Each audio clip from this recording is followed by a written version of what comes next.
मोरंग मोरंग सुने रे जट्टा, मोरंग मोरंग सुने रे जट्टा, मोरंग नहीं जाई देबो रे जट्टा, विदेश नहीं जाई देबो रे जट्टा।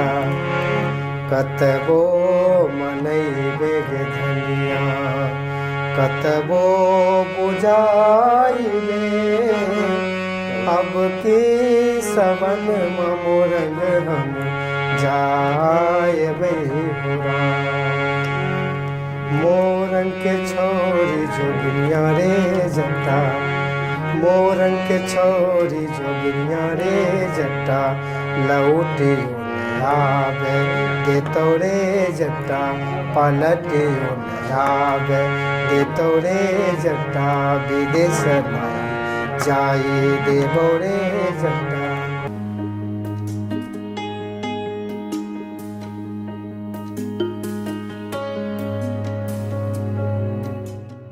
नमस्कार, मैं राणा कुमार सिंह केबी स्टूडियो के खास कार्यक्रम कहता बेगूसराय बढ़ता बेगूसराय के इस एपिसोड में आप तमाम दर्शकों को मिलवाने जा रहे हैं कि ऐसे शख्स से जो इप्टा और संगीत के क्षेत्र में बेगूसराय के एक ख्याति प्राप्त नाम है। प्रोफेसर अशोक कुमार जी, आपका हमारे स्टूडियो में हार्दिक स्वागत है। जी स्वागत। अशोक जी, हमारे दर्शकों को बताएं कि आपकी प्रारंभिक शिक्षा दीक्षा कहाँ से हुई और कैसे हुई। सर, सबसे पहले तो मैं आदरणीय डॉक्टर रोशन कुमार जी के प्रति आभार व्यक्त करना चाहूँगा, और ख़ास तौर पे उनके तमाम टीम जो काम कर रहे हैं स्टूडियो में, मैं उन तमाम लोगों के प्रति धन्यवाद आभार व्यक्त करना चाहूँगा जो ज़िले के उन तमाम, चाहे देहात की हो चाहे शहरी हो, तमाम लोगों को, चाहे सामाजिक कार्यकर्ता हो या फिर सांस्कृतिक कार्यकर्ता हो या संगीतज्ञ हो, आपने इस स्टूडियो में बुलाकर उसे एक सम्मान के साथ उनकी आवाज़ जनमानस तक पहुंचाने का काम कर रहे हैं। मैं बहुत बहुत धन्यवाद देना चाहूँगा डॉक्टर साहब के प्रति। ख़ास तौर पर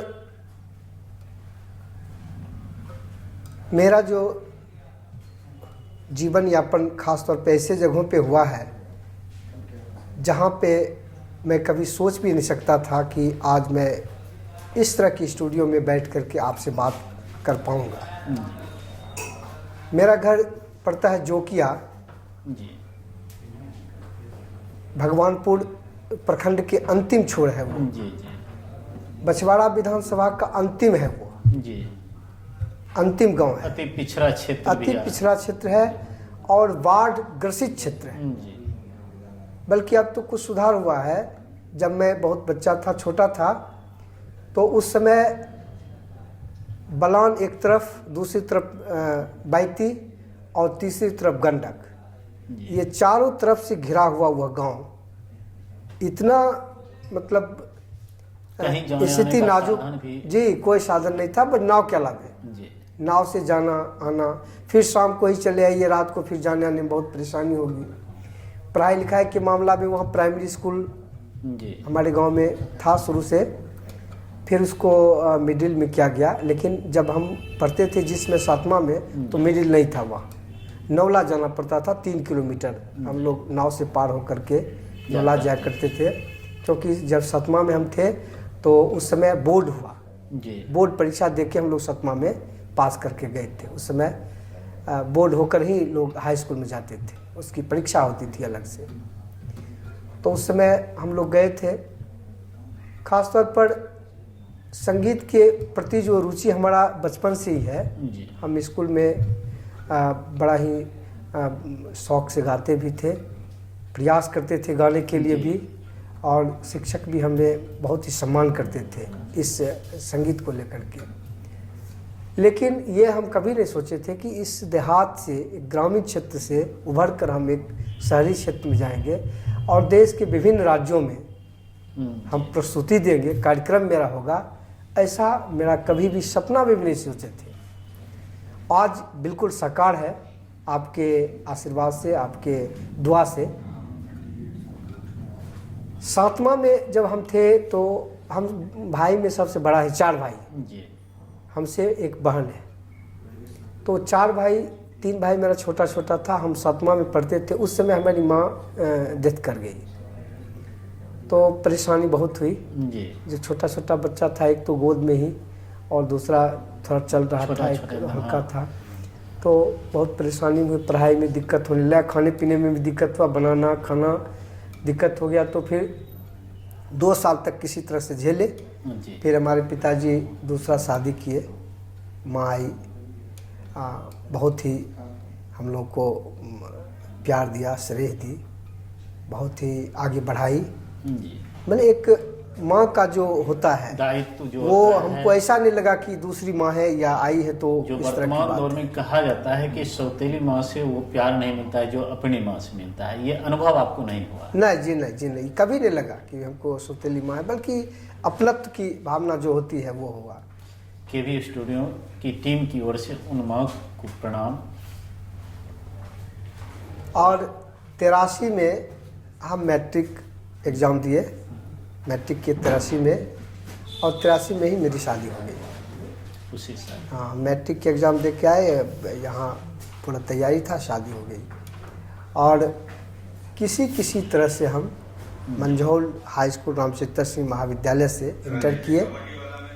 फिर बेगूसराय से हमने BA की जी। और हिंदी ऑनर्स किए। और मैट्रिक करने के बाद हम चले आए बीहट। जी। बीहट हमारी बहन की ससुराल है, हम बीहट आए और वहाँ रहने लगे। वहीं से हम इंटर और BA किए। और वहाँ हमको संगीत के प्रति जो जागरूक था वो देखते थे चारों तरफ। राम मंदिर में पूरा संगीत, इप्टा में संगीत, फिर उधर गणेश दरबार में संगीत, मैंने रात दिन संगीत ही था। जी। और हम प्रत्येक दिन देखने जाते थे।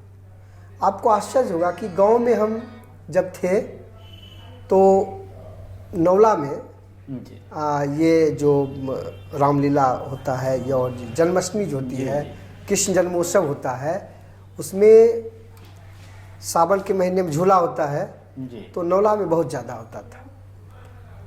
तो ये मान के चलिए इतना भूत सवार था हमारे ऊपर संगीत का कि हम मैंने हेल करके पानी में तैर करके नौला जाते थे और पूरी रात देख करके उधर से 4 बजे सवेरे, 3 बजे सवेरे फिर तैर करके घर आते थे। ये था दिनचर्या मेरा, तैर करके पूरा भरी बरान में तैर करके बैती पार करके नौला जाना, नौला से आना। ये लगातार 15 दिनों तक हम लोग करते थे। ये हम अति था संगीत के प्रति आपका इतना अधिक समर्पण जी। मैंने इतना जिज्ञासा अंदर था कि मैंने अगर हम हो जाते, अगर उस तरह जैसा गा रहा है लोग, अगर उस तरह हो जाते तो क्या मज़ा आता, क्या आनंद मिलती। हमारे गांव में रामलीला आया, उसमें हम हल्का फुल्का ढोलक वोलक बजाते थे। मुख्य रूप से हम वादक ही हैं जी। गायक में, वादक हम हैं, तबला ही बजाते हैं, ढोलक ही बजाते हैं। तो वहाँ हमको ले गया पकड़ करके से, बच्चा है थोड़ा सा बजाएगा, बजाने दीजिए। तो हमको बहुत आनंद लगा कि बजाने दिया तन देर। जी। जी। बस ऐसा रम गए कि उसके साथ भाग के चले गए दूसरे गांव रामदीरी, और रामदीरी में हम 1 महीना तक रह गए रामलीला के साथ। हमारे पिताजी पूरे ढूंढते वहाँ तक पहुँचे, किधर है नहीं है, तब हमको पकड़ के लाए फिर यहाँ। मैंने इतना जिज्ञासा था। और ये देखिए आप लोगों की कृपा है और ऊपर वाला की कृपा है, जो हम जब बीहट आए, दिनकर कला मंच से जुड़े। दिनकर कला मंच में उसमें अच्छे कलाकार थे, उसमें नए युवा वर्ग थे। आपको आज़ाद चंचल जी गाते थे, उसमें युवा थे। और शुरुआती दौर में चला था लड़का लड़की की आवाज़ में, उस समय बहुत चलाचल था। जी। लड़की की आवाज़ में कोई गा रहा है लड़का, तो उसका बहुत मान सम्मान था। तो उससे चंचल जी एक और है, गणेश गौरव जी है, NSD पास है, वो सारे लोग थे। प्रोफेसर साहित्य के बहुत अच्छे प्रोफेसर हमारे चंद्रेश जी हुए। जी। चंद्रेश जी से गीत लिखते भी थे। अब अवध शुक्ला जी हैं, बहुत अच्छे वादक हैं अभी। क्षेत्र के बहुत नामी वादक हैं, राम दरबार के बहुत अच्छे वादक भी रहे। इन लोगों का जब सानिध्य मिला तो सीखने का हमको मिला। तो उनके साथ हम रहते रहते 89 के आसपास, 89-90 के आसपास इप्टा का एक वर्कशॉप लगा था ये रानी में जी। तो हमारे घर के लोग रहते थे, राम प्रकाश पासवान हमारे जीजा जी के भाई हैं, उन्होंने लेके गया था कि चलिए आपको इप्टा ज्वाइन करा देते हैं, आपको इतना ही इच्छा है तो हम वहाँ गए, वर्कशॉप में रहे 15 दिन और बहुत चीज़ सीखने को मिला। राजेश जी उस समय नए नए थे, ये वीरेंद्र जी भी नए नए थे, युवक ही थे उस समय। लक्ष्मी यादव जी थे, विष्णुदेव जी हुए, दिलीप जी हुए, ये सारे लोग थे। तो इन लोगों को सानिध्य मिला और हम लोग वहाँ से जुड़े। 89 से लेकर के यानी 90 से लेकर के अभी तक हम इप्टा में रहे और इप्टा के माध्यम से शायद देश के शायद ही कोई ऐसा जगह हो जहाँ हम कार्यक्रम करने नहीं गए। बहुत बड़ा मंच, पूरे देश का भ्रमण आपने कर जी जी, हिंदी भाषा भाषी क्षेत्र तो ये इप्टा के माध्यम से गए। खास तौर पर वहाँ रहने के बाद हम सीखते रहे और सीताराम जी जैसे हमारे गुरुजी मिले और उनसे भी सानिध्य मिला, वहाँ वर्कशॉप वगैरह होता रहा। तो हमारे इप्टा में भी है वो अभी अध्यक्ष है पूरे बिहार के, तो उनसे मेरा सानिध्य मिला। फिर पटना गए, पटना में भी रहे। पटना में कई बार कैफी आजमी साहब के साथ सलील चौधरी जी जो बहुत हिंदुस्तान के बहुत बड़े संगीतकार हैं, उनके साथ भी हम लोग को सानिध्य मिला। पैराडाइज होटल में हम लोग 15 दिन तक वर्कशॉप किए, वर्कशॉप में रहे, उनके साथ संगीत बद्ध भी हुआ। आओ रे राम भाई, आओ रहीम भाई, ये गीत उन्होंने ट्यून किए थे। आप उनका गीत सुने होंगे फिल्म में, गोरी तेरा गाँव बड़ा प्यारा, उन्हीं का संगीत है। उन लोग के साथ सानिध्य हमको मिला, कैफी आजमी साहब के सानिध्य मिला और उन लोगों से कुछ दिन रहे भी। उसके बाद हम लोग ये खासतौर पर जो भोपाल में, ये लोग भोपाल में रंग विदूषक के साथ काम करते थे, गणेश गौरव जी। तो हम वंशी कौल जी के यहाँ भोपाल गए, 3 साल तक लगातार गए और कई नाटकों में हमने वहाँ संगीत में काम किया। उनकी पत्नी है, बहुत बड़े संगीतकार हैं, अंजना पुरी। तो वो इतना बढ़िया संगीत करती हैं, उनके साथ हमको बजाने का मौका मिला कहन कबीर नाटक में, उसके तुक्के पर तुक्का नाटक में, और उनके माध्यम से हम देश के कई राज्यों में घूमे। मैंने दिल्ली में, कमायनी में, NSD में, आपको आसाम में, दार्जिलिंग में, कलकत्ता में, मैंने कई जगहों पर उनके साथ घूमे। यूँ कहा जाए कि नाटक के क्षेत्र में भारत में उच्च स्तर तक आपने अपनी पहुंच बनाई। जी जी बिल्कुल, जी जी जी, और आपने कार्य किया। जी जी जी। वर्तमान में अशोक जी आप संगीत महाविद्यालय के प्राचार्य भी हैं जी।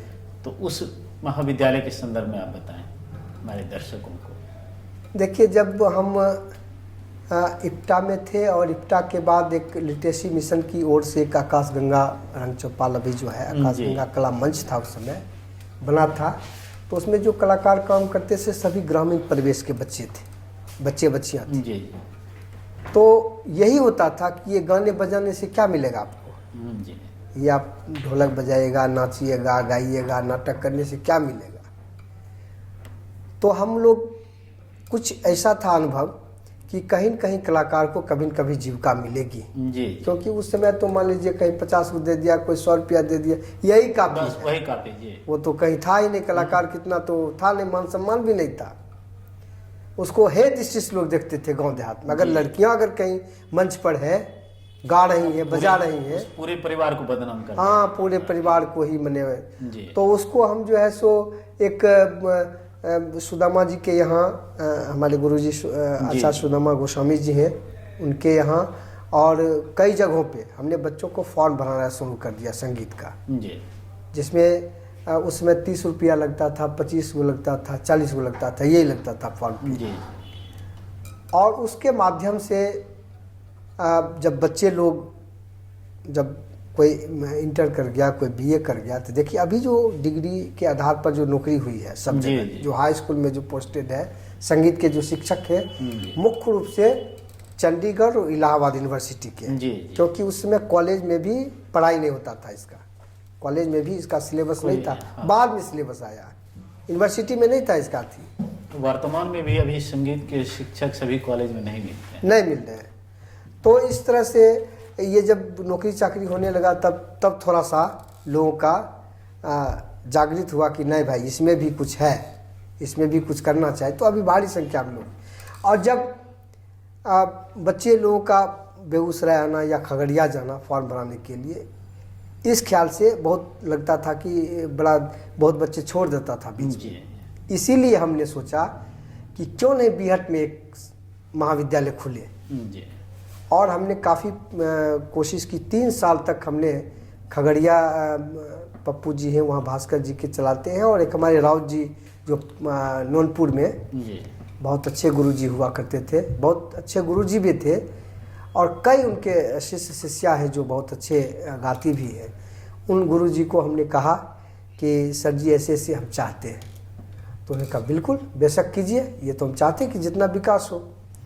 और तबला के बहुत अच्छे वादक हमारे आदरणीय राम नरेश सिंह जो शेखपुरा के हैं, वे अध्यक्ष मंडल में प्रेसिडेंट में थे इलाहाबाद यूनिवर्सिटी के, उनसे भी हमने राय विचार ली। उन्होंने भी कहा नहीं बिल्कुल कीजिए, और वो भी हमको सर्टिफाई कर दिए कि ये अच्छे कलाकार इनको दिया जाए। हमने इलाहाबाद से ली मान्यता, और उसके बाद फिर बाद में हमने चंडीगढ़ से भी मान्यता ले लिया। ये दोनों हमने मान्यता ले ली और यहाँ खोली। तो लोगों का एक सहूलियत हुई कि आसपास के बच्चे अब कहीं जाने की ज़रूरत नहीं है। प्रत्येक दिन क्लास भी होती है वहाँ, अच्छे गुरुजी भी आते, कृष्ण मोहन जी को भी बुलाते हैं वहाँ, जो कथक के बहुत अच्छे जानकार भी हैं, केंद्रीय विद्यालय में रहे। उन्हीं के सानिध्य में हम रह करके 3 साल तक केंद्रीय विद्यालय में म्यूजिक टीचर भी रहे। अच्छा। रिफाइनरी केंद्रीय विद्यालय में रहे, फिर गल्हारा में रहे, DAV लखीसराय में हमने काम की। बिहार शिक्षा परियोजना के माध्यम से बिहार के लगभग 18 जिलों में हमने डायरेक्टर बन के गया संगीत के, और शिक्षा परियोजना के माध्यम से कल्चर जो एक्टिविटी है उसमें निर्देशक के रूप में हमको भेजा गया, कार्य किए। आपके कॉलेज से अभी तक लगभग कितने बच्चे जो है सो प्रभाकर या इसमें जो डिग्री उच्च श्रेणी के होते हैं ले चुके होंगे लगभग? अभी तो लगभग हमको लगता है 50 से ज़्यादा होगा। 50 से ज़्यादा जी। और उनमें बहुत सारे सरकारी नौकरी में भी? जी, बहुत बच्चे नौकरी में हैं। अशोक जी, आप इप्टा के बहुत बड़े कलाकार रह चुके हैं। इप्टा में बच्चों के लिए भविष्य क्या देखते हैं? आप तो अनुभवी भी हैं, उसको गहराई से देखे भी हैं। जी बिल्कुल जी, तो उसके बारे में बताइए। देखिए, भारतीय जननाट्य संघ इप्टा जो है बहुत बड़ा प्लेटफॉर्म है। देश का एकमात्र स्वयंसेवी सांस्कृतिक संगठन है इप्टा, और इप्टा में देश के बहुत बड़े बड़े संगीतज्ञ हैं। इसमें जी, साहित्यकार हैं, कवि हैं, अच्छे राजनीतिज्ञ भी हैं। देखिए, इप्टा में जुड़ने से बहुत सारे लोगों का भविष्य बना है, क्योंकि मैं भी इप्टा में ही सीखा। इप्टा में ही हमने गाने बजाने और तरीका सीखे कि कैसे सीखा जाता है, कैसे बजाया जाता है, कैसे गाया जाता है। इसमें जुड़ने के बाद जो कलाकार होते हैं उनके आय का स्रोत कुछ सरकार की ओर से मदद भी जी नहीं मिलता है? इप्टा में आज तक सरकारी मदद कभी नहीं मिली। नहीं मिला जी नहीं। सरकारी यूँ कहा जाए कि हमारी जो सांस्कृतिक विरासत होती है, अभिनय का क्षेत्र जी, रंगमंच का क्षेत्र, नाटक का क्षेत्र जी, तो उसके विकास के लिए सरकार का कहीं से कोई सहायता नहीं होती है। देखिए, सरकार की सहायता होती है, लेकिन हम जो देख रहे हैं अभी जी क्षेत्र में या क्षेत्र के बाहर भी ऐसे संस्थाओं को सरकारी मदद दी जा रही है जो संस्थाएं इस पे कल्चर एक्टिविटी से कोई उसको लेना देना नहीं है। बल्कि अभी के स्थिति में अगर देखिए ख़ास तौर पे, तो जहाँ पे कलाकारों का मुख्य रूप से शोषण हो रहा है, इमोशनल शोषण, क्योंकि हमको ललक है सीखने का। आप संस्था खोले हुए आपके संस्था में गए और आप एक ठेकेदारी की तरह हमसे काम करवा रहे हैं। एक संस्था का जो होना चाहिए, यूँ कहा बंधुआ मजदूर की बस तो उसको विकास करने की बात किसी टीचर को बुला करके, अच्छे गुरु को बुला करके सिखवाना, उसको प्रैक्टिस करवाना या आगे बढ़ाने के लिए फॉर्म भरवाना या और अन्य चीज़ों, ये करने की जरूरत। आप आए, आप गाना जानते हैं, नाटक जानते हैं, आप मेरे संस्था में काम कीजिए, फिर चले जाइए, आप अपना काम से मतलब कि ये है संस्था में। ऐसी संस्था को सरकार ज़्यादातर, हम सबको नहीं कर रहे, सबको नहीं कर रहे, कुछ है जो बहुत अच्छा काम कर रहे हैं संस्था, ऐसी बात नहीं है, ढेर सारी संस्थाएं जो अच्छे काम भी करते हैं, लेकिन हम ज़्यादा संस्था देख रहे हैं कि इसी तरह के हैं, जिनको न ऑफिस है, न कलाकार है, न उनके गुरुजी हैं, लेकिन वो आगे बढ़ रहे हैं, आगे माने कर रहे हैं। बेगूसराय दिनकर कला भवन हमारे बेगूसराय के लिए गौरव है। जी बिल्कुल। और उसमें जब भी कोई सांस्कृतिक कार्यक्रम हो, उस सांस्कृतिक कार्यक्रम में प्रोफेसर अशोक कुमार पासवान जी नहीं हो, ये संभव नहीं होता है। कम से कम 2 अक्टूबर, 15 अगस्त और 26 जनवरी, ये 3 दिनों का जो कार्यक्रम होता है वो आपके इर्द गिर्द घूमते रहता है। कई स्कूल के बच्चे पार्टिसिपेट करते हैं और आपके सहयोग से भी कई स्कूल के बच्चे पार्टिसिपेट करते हैं। तो यहाँ का कार्यक्रम आप उस सब को कैसे मैनेज कर लेते हैं? देखिए, छोटे छोटे बच्चे जो हैं जी, आज जिनको संगीत से ज़्यादा लगाव भी है और उत्साहवर्धन भी किया जाता है उससे, तो एक अच्छा प्लेटफॉर्म है दिनकर जो कला भवन है, एक अच्छा प्लेटफॉर्म है जिला स्तर पर।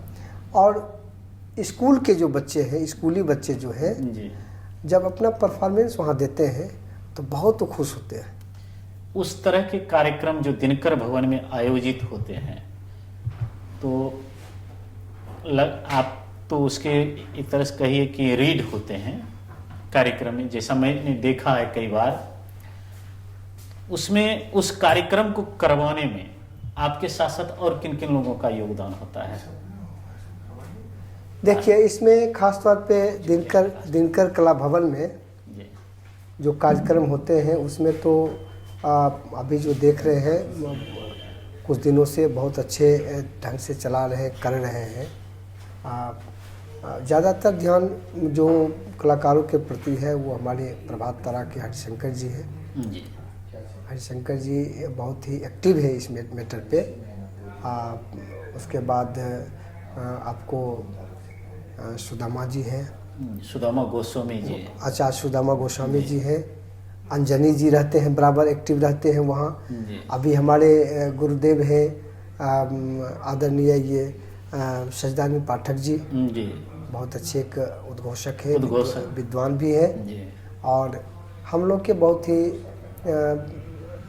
आदर्श है, खास तौर पे बेगूसराय के लिए आदर्श, बेगूसराय युवाओं के आदर्श, हाँ, बहुत के रूप में वो बहुत अच्छे हैं। फिर आपको अनिल पतंग जी हो गए, जो काम करते हैं बहुत अच्छे ढंग से संगीत के इस क्षेत्र में बढ़ाने के लिए। हमारे आदरणीय गोपाल जी हैं, गोपाल जी बहुत अच्छे काम करें संगीत के प्रति। मतलब इस तरह के जो भी हमारे साथी हैं, परवेज जी हुए जो नाटक के क्षेत्र में काम करें, परवेज यूसुफ जी, अवधेश जी काम कर रहे हैं इस क्षेत्र में। यहाँ जो कार्यक्रम करते हैं दिनकर कला भवन में, इसमें प्रशासन का क्या सहयोग होता है? देखिए, प्रशासन की जो सहयोग होनी चाहिए वो तो कभी हुआ ही नहीं। अच्छा, मेरे मेरे ख्याल में हम तो लगभग लगता है कि शायद हम 35 साल से इस लाइन में हैं, 35-40 साल हो गया होगा। जी, क्योंकि एज हमारी 54 हो रही है और हम 35 यानी कि आपको बताए रहे कि मैट्रिक जब 83 पास किए, 83 के बाद से हम लगातार हैं क्षेत्र में। जी, जो सरकारी जो सुविधा मिलनी चाहिए बच्चों को और उनके निर्देशक, यूँ देखा जाता है कि प्रशासन के द्वारा एक फॉर्मेलिटी पूरा करने का काम बिल्कुल किया जाता बिल्कुल बिल्कुल। और जो उस कमेटी के मेंबर होते हैं या आपके जैसे जो विद्वान लोग, डॉक्टर सच्चिदानंद पाठक जी के जैसे, गोस्वामी जी के जैसे जो विद्वान लोग हैं, उनके प्रेरणा से ही वो बच्चे अच्छे से अच्छे कार्यक्रम को कर लेते हैं। अशोक जी, आप इप्टा के एक महान कलाकार हैं, हमारे बेगूसराय के गौरव हैं। हमारे दर्शक के लिए, जितने दर्शक समुदाय हमारे केवी स्टूडियो के स्टार्स ऑफ यूट्यूब चैनल से जुड़े हुए हैं, उनके लिए कोई एक गीत सुनाएं। हम तो खास तौर पे शुरू से ही लोक संगीत के प्रति रहे हैं जी बिल्कुल। और हमारा मुख्य जो है उद्देश्य है लोक संगीत को बढ़ाना। जी ग्रामीण संगीत, लोक संगीत, इसको हम कोशिश करते हैं बच्चों को जी, भी जी। सिखाने का और बच्चों को बस भी छोटे करने छोटे के लिए। एक एक मुखड़ा में 3-4 गीत को सुना दें। बहुत दिनों से आप लोग सुनते होंगे, जय जटिन हमारे क्षेत्र का जी, बहुत जी। ही नामी ग्रामी लोगों ने भी इसको अथी किए हैं जी और हम लोग लगभग हमको लगता है कि 50 सैकड़ों प्रस्तुति हम लोग किए हैं जी इसकी, और इसमें बहुत चीज़ छूटा हुआ है। अच्छा हमारे क्षेत्र में अभी भी होता है, जी। जय जटिन का अभी भी होता है। रात रात भर महिलाएं वहाँ यही गाती बरसात हैं के मौसम में। बरसात के मौसम में, ये आश्विन के समय में।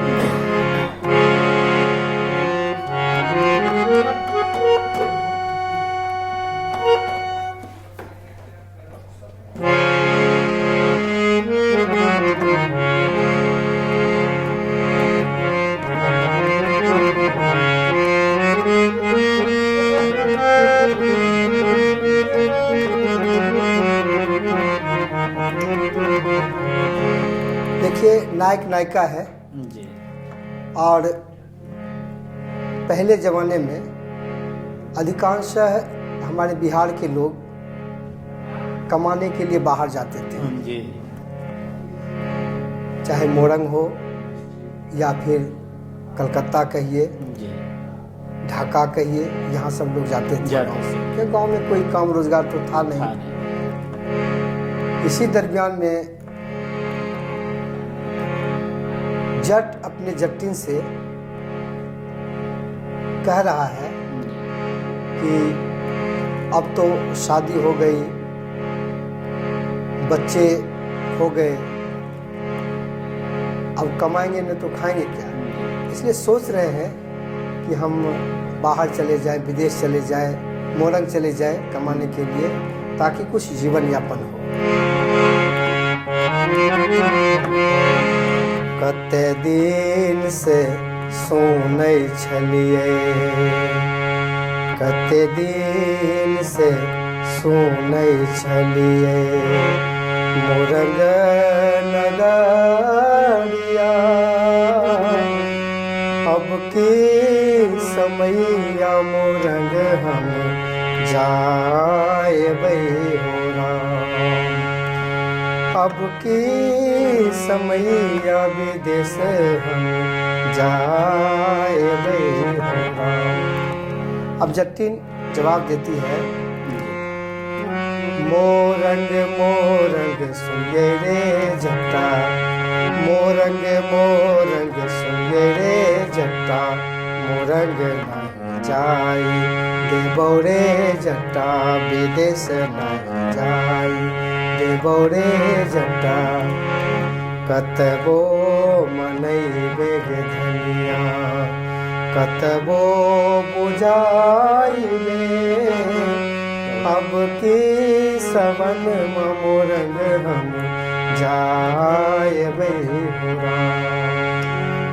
मोरंग के छोरी जोगिनिया रे जट्टा, मोरंग के छोरी जोगिनिया रे जट्टा, लौटियो आवे देतौ रे जट्टा, पलटियो आवे देतौ रे जट्टा, विदेश नहीं जाई देबौ रे जट्टा, तोहरा ले बहे जटनी, मोरंग के टिकवा, वही रे पहिराए तोरा हम देखबै हो राम, वही रे झमकाए तोरा हम देखबै हो राम। तो इस तरह से उसको फुसलाने अपने का प्रयास करता विचार है। को रखती है। जी, कोई एक और लोकगीत हमारे दर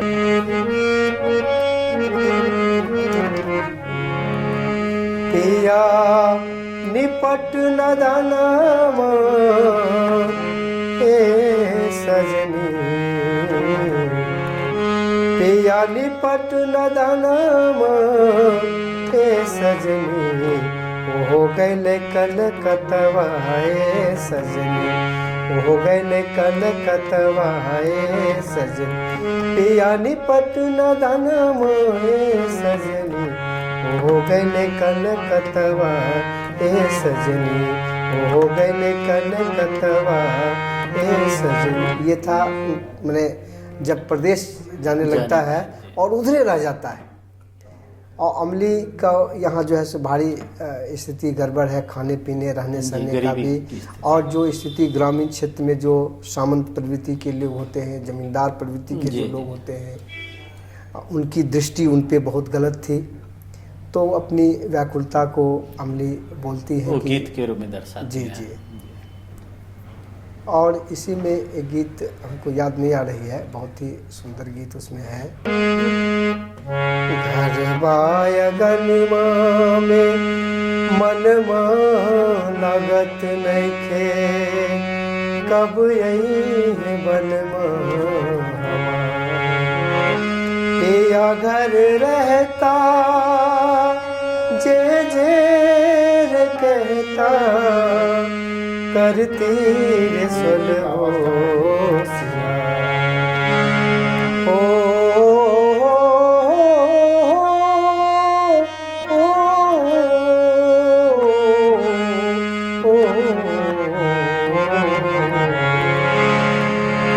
घरवा अगनमा में मनमा लागत नइखे, कब यही बनमा हमार पिया घर रहता, जे जे कहता, करती रे सुलहो सिया। अशोक जी, आप हमारे केवी स्टूडियो में आए, यहाँ आकर कैसा लगा? केवी स्टूडियो का नाम हम पिछले कई महीनों से देख भी रहे हैं, सुन भी रहे हैं। इसमें तो कहने की कोई बात ही नहीं है। इतना बढ़िया, इतना सुंदर, इतना बेहतर। और ख़ास तौर पे हमारे आदरणीय डॉक्टर साहब की ये सराहनीय जो कार्य है, मैं उनके शब्दों में नहीं कर सकता हूँ, बयान नहीं कर सकता हूँ। उनका ये बहुत बड़ा यहाँ के युवाओं और जो छुपे हुए प्रतिभावान व्यक्ति है, उनको उभारने के लिए जो कदम उठाए हैं, मैं इनके प्रति बहुत बहुत धन्यवाद, आभार व्यक्त करना चाहूँगा डॉक्टर साहब के प्रति। और केवी स्टूडियो के उन तमाम कर्मचारी के प्रति, वर्कर के प्रति, कलाकारों के प्रति, डायरेक्टर के प्रति, प्रबंधक के प्रति बहुत बहुत हम आभार धन्यवाद व्यक्त करना चाहेंगे। हमारे डॉक्टर रोशन कुमार सर का भी एक बहुत बड़ा उद्देश्य है कि हमारे बेगूसराय में हर विधा में जो गुमनामी की ज़िंदगी जी रहे हैं, ऐसे स्टार जो भी हैं, उनको स्टार्स ऑफ बेगूसराय चैनल के माध्यम से हम पूरे बेगूसराय ही नहीं, बिहार ही नहीं, पूरे देश में इसको फैलाएं और हमारे बेगूसराय के उस गुमनाम जिंदगी को जीने वाले सभी कलाकारों को, सभी लोगों को पूरा देश जाने। आप आज हमारे स्टूडियो में आकर अपना बहुमूल्य समय दिए, इसके लिए हमारे पूरे टीम की ओर से आपको बहुत बहुत धन्यवाद। जी, आपको भी धन्यवाद।